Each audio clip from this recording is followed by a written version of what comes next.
What is up, everybody? Welcome into episode 4 of the GridMaster, and we left off last time getting our bottomless brew, so we had to get the endless shark to complement it. That red, beautiful, corrupted shark. All you gotta do is cook one with a chef's hat on. I massacred about 100 goblins without getting the drop. Then I realized you can just buy it from the shop. Silly me, so they get to live another day. The genocide ends for now. I'm just going to buy the hat, then use our overpowered banker's briefcase to teleport to our favorite stove in the game, Catherby. The nostalgic spot, you know, this is where you were hauling up those raw sharks 20 years ago. It's only fitting that we should get the infinite over here. Also, I don't know the closest stove to a bank, but this one's got to be pretty far up there, right? Boom, task completed, cook a shark with a chef's hat. Let's claim that reward. And I'm pretty stoked here. I'll never have to worry about food again. Plus, I've got over 1,000 karambwans from my fishing grind, so I have combo eats for the rest of GridMaster. There it is, the Devil's Shark.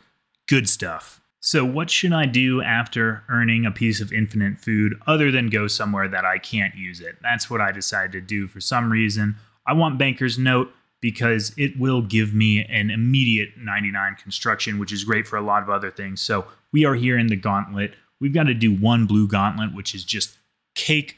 So that's why we're here before CG. I don't know why they don't just unlock it for everyone here. I mean, the buffs, everything makes it so easy. Only a total idiot would ever die in regular gauntlet here. Why even bother? Oops. Not exactly sure what happened there, but second try's the charm. Super easy with all the buffs. No one would ever die there. Now onto the real challenge, the red gauntlet. Which was, again, not much of a challenge combat-wise. The death was a fluke. The worst bit about Gauntlet is definitely resource gathering. Can't bring in those echo tools, very sadly here. And can't bring in old buddy corrupted shark, so I have to fish up the paddlefish. I would be mad wasting like 10 minutes here, which almost happened. This was a very intense conclusion to the fight. Super sketched out here. Had to run every which way, but never a doubt. We're going to bring him down, I hope, maybe, eventually. There you go. That's what 99 Magic is all about.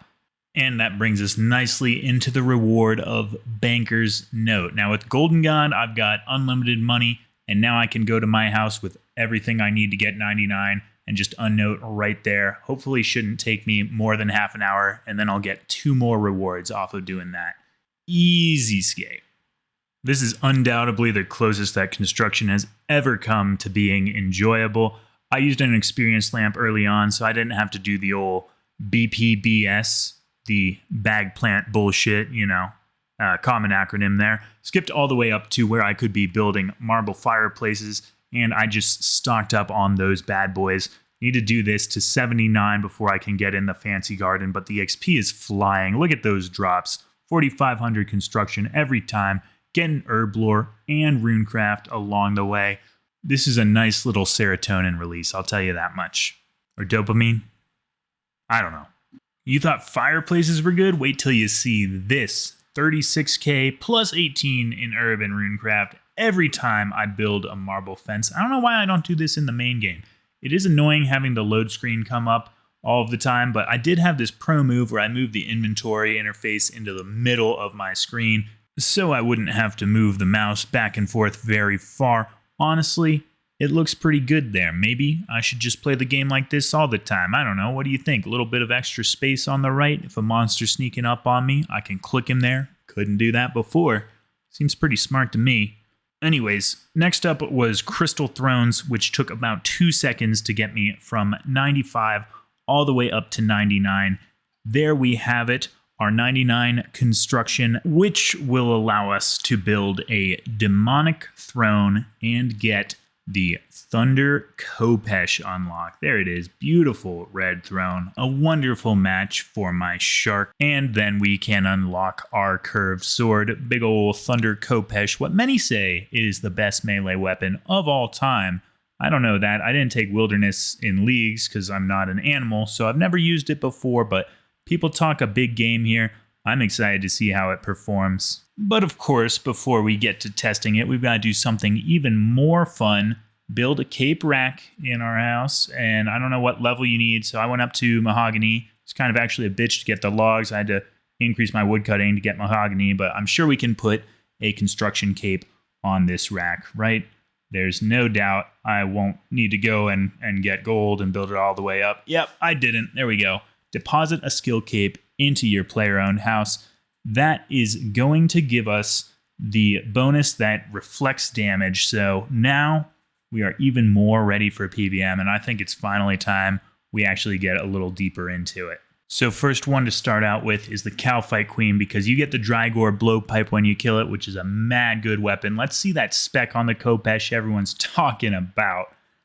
That was trash. So was everything else after. It's been over 3 minutes, and I'm still not out of phase 1. I don't know who said this thing is good, but they're stupid. I've been doing more damage from my recoil than I have from this Kopesh. Look, I can't even get the last 3 on him. Come on.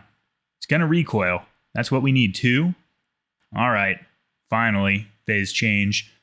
Going to start using magic now because that thing, we're alking it, okay? Never going to redeem itself.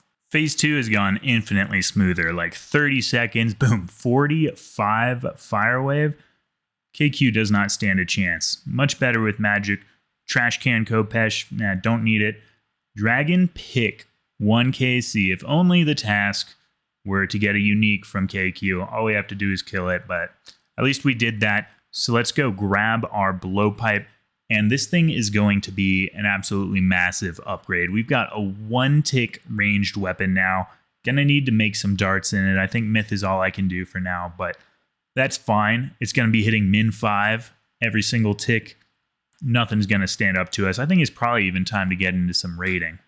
Just kidding. Little surprise unlock while we were making our darts. 1,500 total levels. So that's a pretty free tile that I didn't actually even realize was coming. Got the tail end of us getting the unlock box right there. That's going to give us another XP lamp, I believe, 100k, which I think is also increased by the multiplier. So I'm going to take a moment to think about what we want to do there. I really do want to get this Barrows tile before I go into raiding because it's going to get me an XP boost and another combat mastery. I've been trying to train defense in the background, but it's just way slower than I thought. I've been carrying that lamp around for a while, so I've decided to pull the trigger. This may be sacrilege, but I'm using it on a combat skill. We are going all in on defense. Level 76, beautiful. I have way overshot the level I needed, but we can finally wear that Aram's hood. Let's go back to Barrows, see if we can pull something while we got this nice bad boy on our face. Phrasing. First chest with our upgraded defense level. There we are, Virak down. Let's see if we can get lucky on round 1. We sure can. The Great Axe. Ooh, dropped it to the ground. Nice little loot beam. Yeah, that'll never get used, but grid task completed. Oh, feels good, man. This took way longer to complete than I was budgeting, but there's a 200% XP boost, and then a +1 in every combat mastery. We are really ready to get going here. I know I said I'd raid earlier. I got a little distracted, I can't lie. And we have hit our cap of the 7th grid tile, so in the next one, we will definitely kick it off with some raiding, see if we can get our first mega rare, but it's going to have to wait until next time. So thanks for watching. As always, if you made it all the way through, I always appreciate you. And if you want to see us doing any of this live, follow me down on Twitch, link in the description below. I'll see you in the next one.